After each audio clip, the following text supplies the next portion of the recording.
గురుగారు, మిథున్ రాశి వారికి ఈ వారము ఎటువంటి శుభ ఫలితాలు ఉండబోతున్నాయి? మిథున్ రాశి వారికి 4 గ్రహాలు యోగిస్తున్నాయి.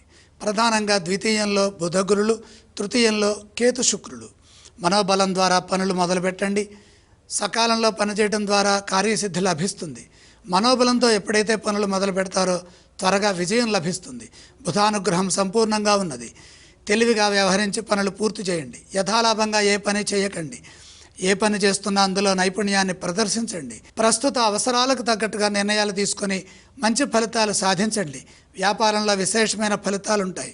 ఓర్పుతో వ్యవహరించి పనిచేయడం ద్వారా సమస్యల నుండి బయటపడతారు. మంచి విజయాలు సాధించడానికి అవకాశం ఏర్పడుతుంది. గౌరవప్రదంగా జీవనం ముందుకు సాగుతుంది. ఇదే విధంగా ఉద్యోగంలో కూడా సత్ప్రవర్తనతో శాంతంగా వ్యవహరించి విజయాలు సాధించండి. శాంతియుత మార్గంలో ముందుకు సాగితే వివాదాలకు అవకాశం ఉండదు. ఇతరుల విషయాల్లో తలదూర్చకండి.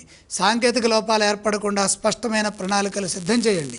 నిరంతర సాధనతో పనిచేయడం ద్వారా సత్ఫలితాలు సిద్ధిస్తాయి. అటువైపు ప్రయత్నాలు బాగా చేయాలి. వారం చివరి భాగంలో మంచి విజయవార్త ఆనందాన్ని ఇస్తుంది. ఈ రాశి వారు ఏ స్తోత్రాలను పఠించాలి? ఇష్టదైవాన్ని స్మరించాలి. మిథున్ రాశి వారు ఏ ఆలయాలను సందర్శిస్తే శుభ ఫలితాలుంటాయి? ఈశ్వరుణ్ణి దర్శించాలి. ఈ రాశి వారు ఏవేవి దానం చేయాలి?